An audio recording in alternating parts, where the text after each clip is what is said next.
Meus irmãos, boa tarde a todos. Que Jesus nos fortaleça cada vez mais, para que no âmbito da fé tenhamos a permanência de acreditar que Deus existe e que nós somos filhos desse poderoso Pai. Que permissão maravilhosa, que dádiva, que oportunidade que nós temos de mais uma vez acomodar o nosso coração à beira do Evangelho, à beira desse receituário que nos indica que nós podemos abri-la a qualquer hora para buscar os medicamentos para a nossa alma. Somos induzidos mais uma vez na esfera natalina a pensar que a renovação precisa ser constante. Não é preciso esperar uma noite de Natal, um clima de Natal. É preciso que o Natal esteja presente conosco nos nossos passos, para que possamos alcançar os passos de nosso Senhor Jesus Cristo. Assim sendo, meus irmãos, nós estamos a essa beira desse receituário, digo outra vez, para sanar as nossas dúvidas, para sanar as nossas intempéries, porque a luz do Evangelho, inserida em nosso coração, avisa em todo o nosso organismo espiritual que somos capazes. E para isso estamos aqui, tentando capacitar a nossa alma para entrar na fileira espiritual desses amigos que nos sustentam a cada dia.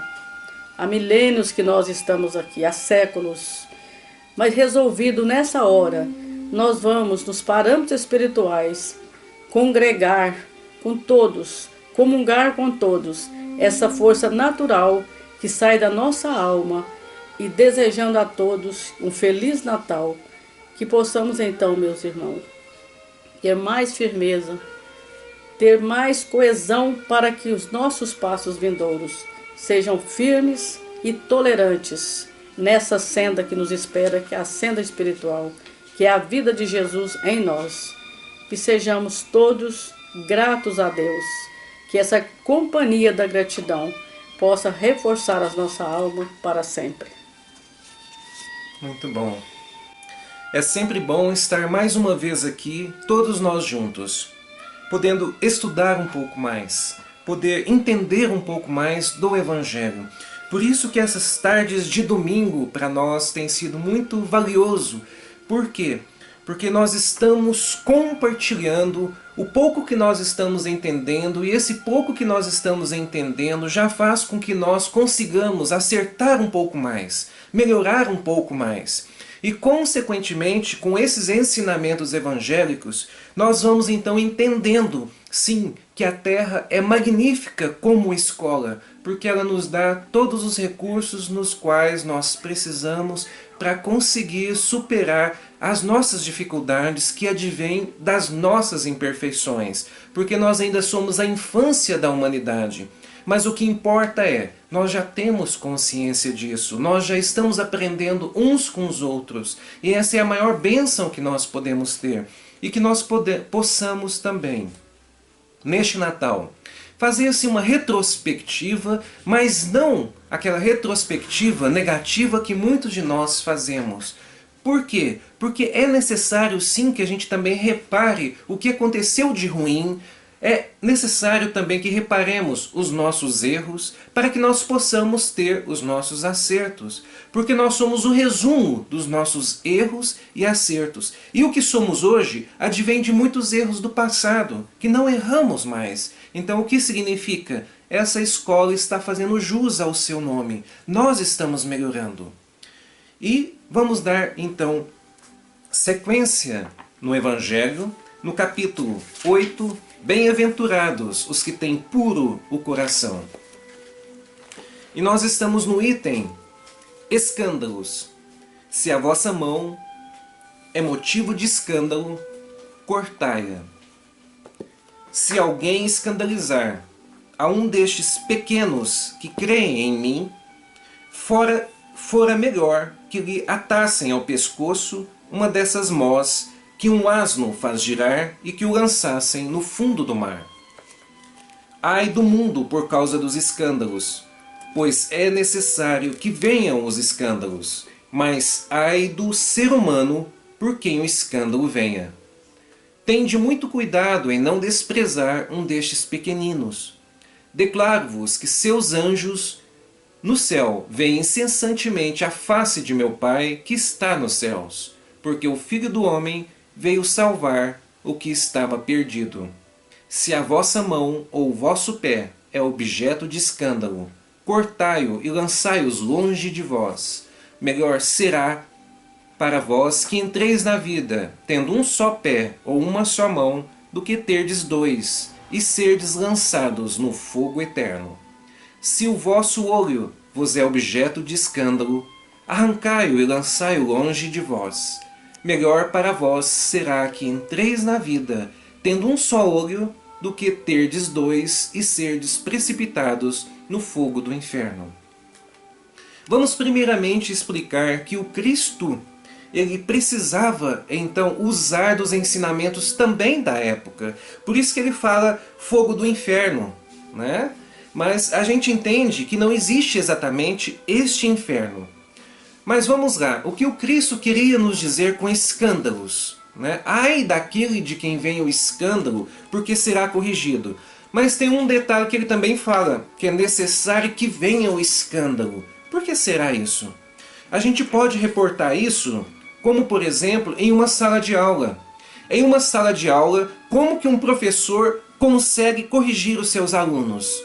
Através dos erros de seus alunos. Através dos exercícios que o professor vai dando com o tempo, com as provas, e então ele vai corrigindo os exercícios de seus alunos, as provas, e ali ele vê erros. E em cima desses erros, ele trabalha outras lições para melhorar esses alunos, para que esses alunos possam então superar esses erros. E funciona também assim na Terra, onde nós observamos que ele é um mundo de provas e expiações. Então nós precisamos provar a todo momento, em cada existência, e também vem as expiações. E as expiações vêm por quê?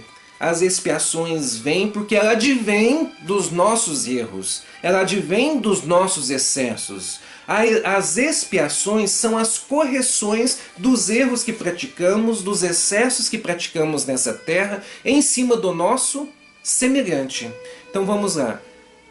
Os escândalos que nós fazemos no dia a dia, devido ao nosso orgulho, devido ao nosso egoísmo, devido à nossa arrogância, que são a ingratidão que praticamos para com os outros, não honrar pai e mãe, ferir os outros fisicamente ou moralmente. E aí então nós vamos nessa terra cometendo esses escândalos.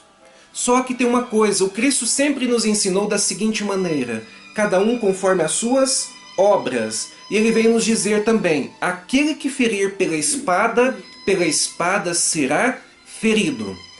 E aí vamos então entender essa simbologia. Aquele que ferir o outro com o seu orgulho, com a sua arrogância, com a sua vaidade, com o seu egoísmo, também será ferido.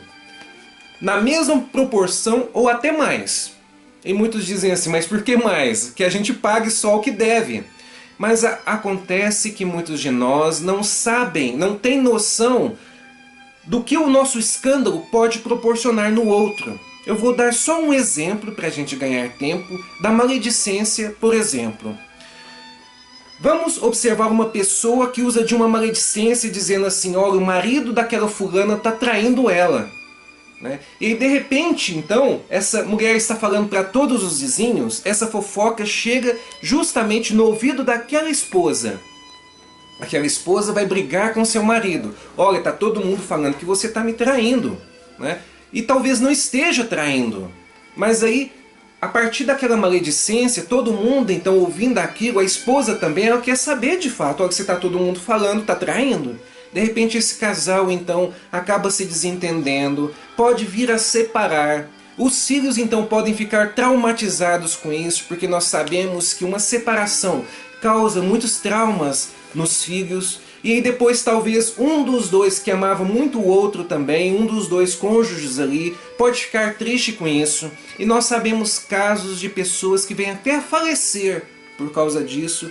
Então por aí, a gente, só a partir desse exemplo, a gente já tem uma ideia de como uma pequena maledicência pode provocar um mal muito grande. Então é por isso que nós temos um exemplo muito bom quando o Cristo está conversando ali com Zaqueu. O Zaqueu fala então que vai dar metade dos seus bens aos pobres. Mas ele também diz assim: e se eu fizer o mal a alguém, eu pagarei quadruplicado. Olha só, porque muitas vezes pode acontecer que a gente tenha de pagar um mal sim quadruplicado. Então, vamos entender o seguinte: desde o início da humanidade, nós ouvimos falar que existe a lei do retorno. Que o que você dá para o universo, ele te devolve. A doutrina espírita nos traz isso como causa e efeito, ação e reação. Se você, então, planta alguma coisa nessa terra, a única certeza que nós temos é que nós vamos colher. Então vamos nos entender como aquela infância da humanidade que o Cristo chama para ele, para o seu evangelho, e vamos buscar superar as nossas imperfeições, os nossos escândalos, para evitar que nós tenhamos de realmente, em alguma encarnação, como ele vem dizer assim, cortar o braço, cortar a perna, ou tirar um olho. Isso também é simbólico. Ele quer dizer assim, vamos evitar de ter de suportar mais à frente, talvez nessa mesma ou numa encarnação mais à frente, freios que vão nos fazer sofrer bastante. Que freios são estes? Freios que a gente pode vir acamado, pode vir com algum retardo mental, pode vir mesmo sem um braço, pode vir mesmo sem uma perna, pode vir cego, né? Por quê? Porque muitas vezes precisamos de um freio para evitar de cometer aquele erro de novo. E aí pessoas, por exemplo, como aqui vem falar no final do capítulo, sobre bem-aventurados os que têm os olhos fechados. E aqui dá o exemplo de uma mulher cega, que ela quer ser curada. Mas então o espírito que é invocado vem dizer assim, não posso fazer milagres sem a ajuda do bom Deus. E aí ele cita, porém tem uma coisa também, será que se eu curar essa mocinha, será que ela não vai voltar a fazer o que ela fazia antes? Que foi o motivo do qual agora ela tem de expiar? Olha só, então que nós possamos entender que nessa terra é uma escola. Todos os escândalos, como o próprio Cristo disse, vai ser corrigido. Então que nós possamos evitar expiações nas quais nós possamos vir depois a reclamar e até a tratar isso com rebeldia. Vamos aceitar as lições que nós temos nessa terra, vamos buscar refletir neste Natal de uma maneira na qual nós possamos sim nos entender como filhos de Deus, sempre gratos e sempre tendo esperança de dias melhores. Que beleza, Alexandre.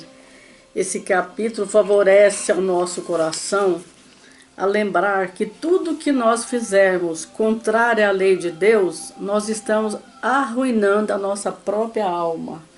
Quantos apóstolos escreveram dentro desse capítulo? Mateus, João, Vianney. Então eles vêm trazer para nós que o motivo de cortar algo em nós é deixar de praticar o mal. Não é cortar o membro material, é cortar a vez do nosso egoísmo, da nossa ambição em praticar algo que fere a lei de Deus. E dentro dessa lei de Deus está os nossos companheiros. Estão todos nós que precisamos ser cortados e recortados para que a alma afina com os desígnios de Deus.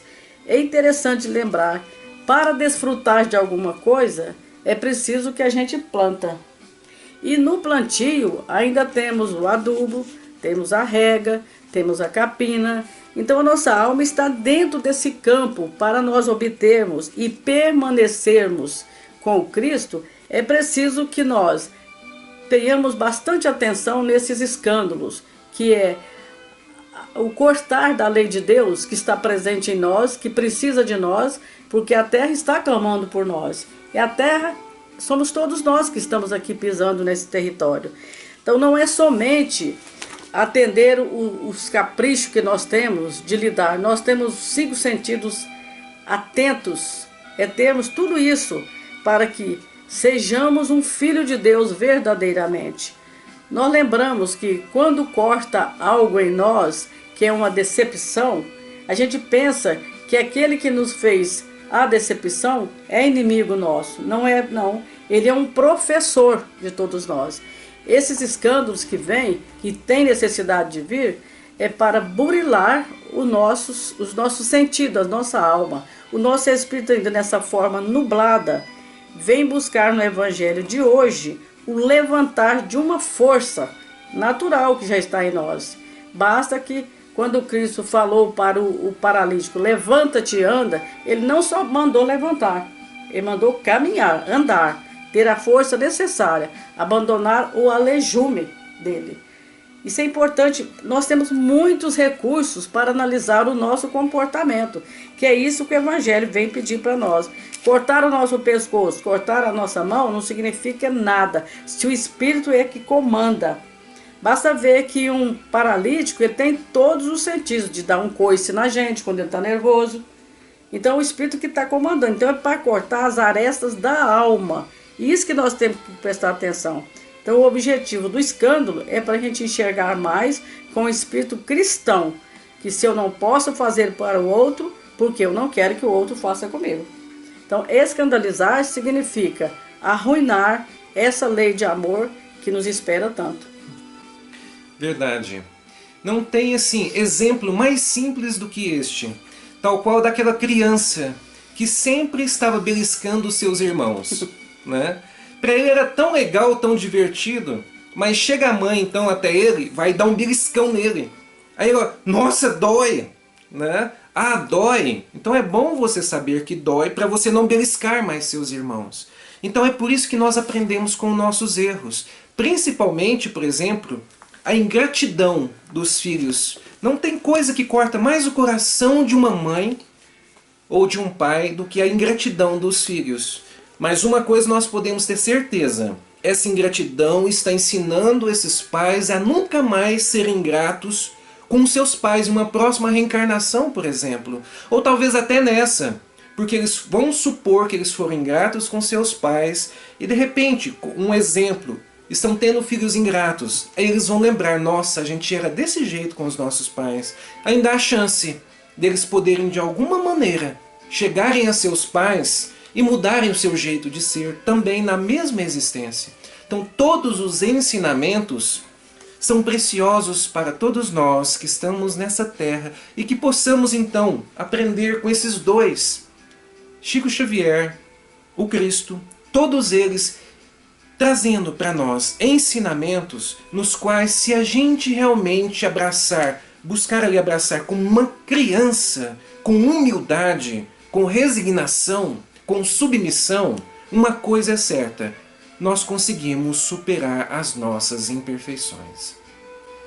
Que bom, Alexandre. Eu ainda penso mais um pouquinho.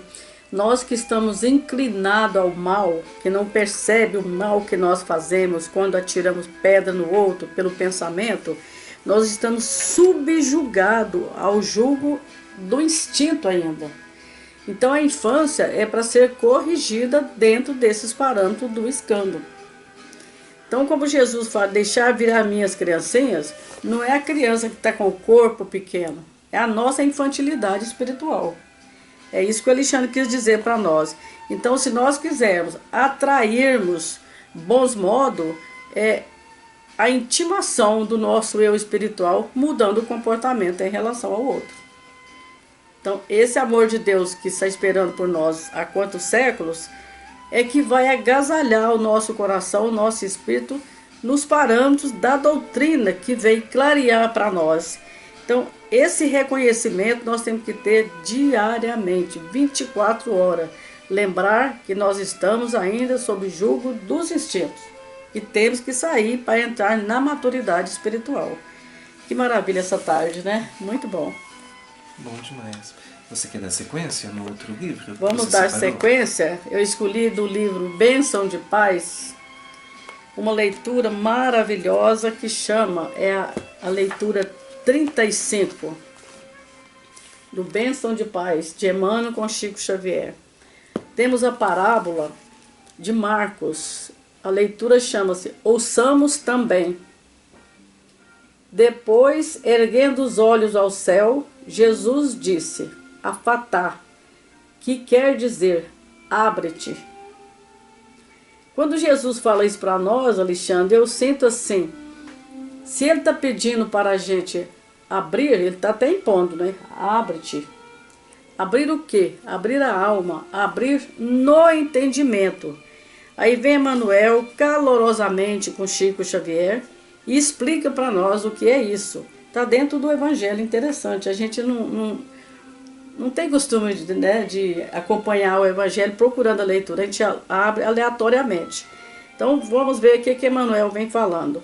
A palavra do Cristo ao surdo e gago intimava-lhe as faculdades do Espírito a se abrirem para a vida. Quer dizer, enquanto nós estamos no mal, nós não estamos nem vivendo, né? Porque nós estamos com aquela parte animal passada, está trazendo. Então, abrir para a vida significa mudar. Que coisa linda, hein? Quantos de nós precisamos hoje consagrar a atenção ao divino apelo? Quantos problemas nos cursiam a alma por trancá-la às sendas libertadoras que a experiência nos oferece? Encerrados quase sempre no poço do eu, nada mais lobrigamos que a sombra das ilusões e que nos fazemos, esbanjando tempo e força em lamentáveis reclamações. Olha que frase, encerrados quase sempre no poço do eu. Chama a gente de um egoísmo escuro ainda, né? Porque se eu estou no poço do eu não estou enxergando ninguém, eu só estou fazendo só no venha nós, no venha nós, o vosso reino é bem depois. O Senhor nos solicita descerrar passagens no mundo íntimo, a fim de que os dons inefáveis da espiritualidade superior nos enriqueçam de alegria e de luz. Quer dizer que a alegria, gente, ela precisa ter um espaço dentro de nós. Cornélio Pires, uma vez, numa sessão de desobsessão, eu entrei meio trancada, eu estou analisando que eu já fiz isso muitas vezes. E eu queria participar da reunião, mas eu estava com uma rejeição, não sei porquê, na hora. Quer dizer, eu estava trancada no meu eu. Aí Cornélio Pires vem e fala nos meus ouvidos: hoje eu não tiro o chapéu para você. Você está aqui sem estar. Então veja a responsabilidade nossa de entrar num trabalho, numa reunião pequena como essa nossa, se nós não entrarmos inteiramente com o espírito de aprendizado. Necessário verificar se carregamos sentimentos e raciocínio, olhos e ouvidos, lábios e mãos fechados ao entendimento e ao serviço. Está muito claro, não tem nem o que falar, né? Indispensável abrir o coração à bondade, o cérebro à compreensão, a existência ao trabalho, o passo ao bem, o verbo à fraternidade. Nessa frase, o que mais me chama a atenção é ele pedindo para a gente abrir a existência ao trabalho. Muita gente acha que fazer sopa, dar a cesta básica, está fazendo muito, já está ganhando até bônus horas. Não, isso é um exercício ainda. Abrir a existência ao trabalho é ir cortando, como está falando no escândalo, e cortando a nossa alma, e lixando tudo para que clareie para o Cristo manifestar de uma vez por todas. Não só isso, imperioso abrir igualmente o livro edificante ao estudo, a bolsa à beneficência, a capacidade à cooperação e o caminho à hospitalidade. Quando fala da beneficência, parece que eu acordo um tanto mais para viver com o Cristo, mas diariamente e simultaneamente com o outro. Porque a própria beneficência, pela voz de Cáritas, a martirizada, a beneficência conversa conosco no Evangelho. Tem uma parte no item da beneficência que fala assim: mas se peço, dou e dou muito. Então nós temos uma abundância de recursos para desatar em nós esses nós que estão amarrando para o nosso crescimento espiritual. O sol, para sustentar o mundo, pede horizontes abertos. Então tudo necessita de uma abertura para que o plano celestial chegue até nós aqui na Terra. nos ensinando a chegar nesse plano espiritual.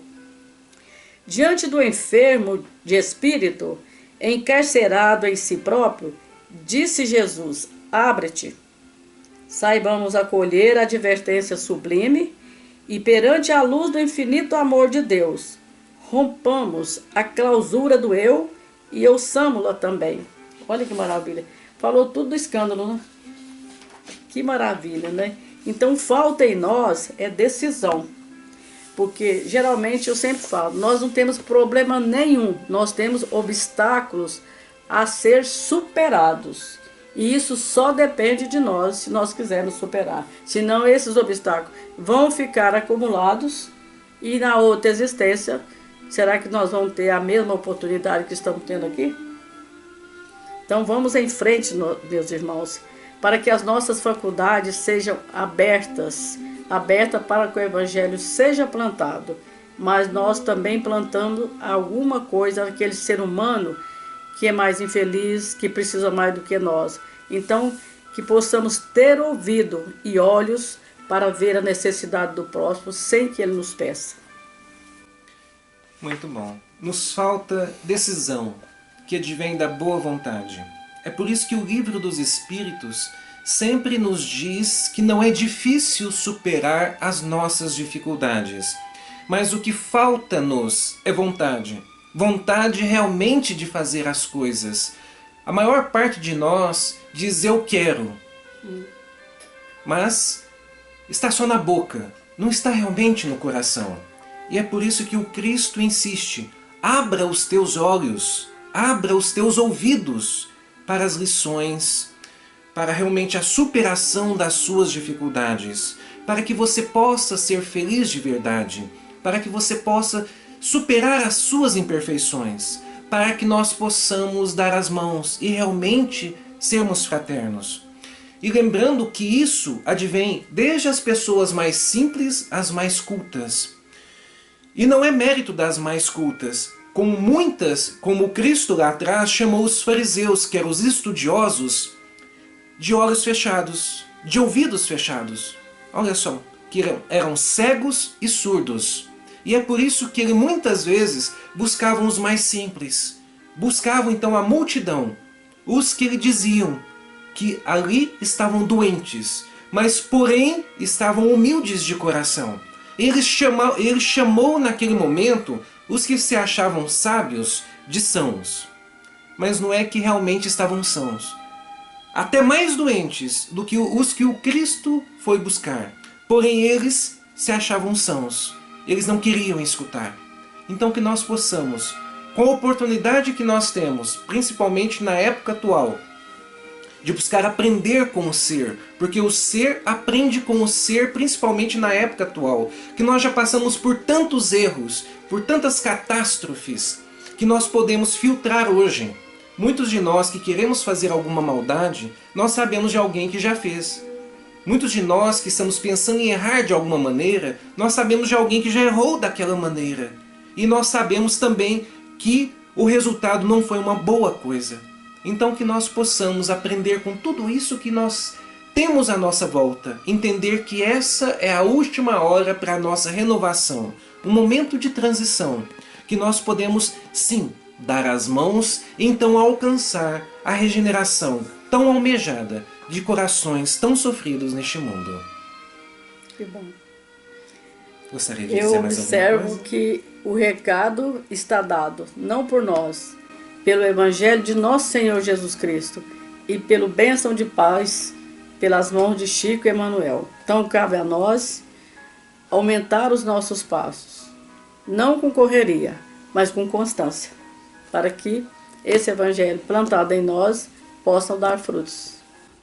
Vamos elevar as nossas mentes e mais uma vez agradecer essa oportunidade bendita que temos aqui de estudar o Evangelho, de neste momento na humanidade pela qual nós estamos passando, que muitos talvez estão praguejando, mas é um dos melhores momentos, porque estes momentos levam o ser à reflexão e a melhoria só acontece depois destes momentos. Então que possamos agradecer sim à espiritualidade amiga, Deus por estar sempre conosco, Mas vamos pedir também que essa espiritualidade possa sempre orientar os mais rebeldes, os acamados, os hospitalizados e aqueles que ainda não aceitam a religiosidade em suas vidas.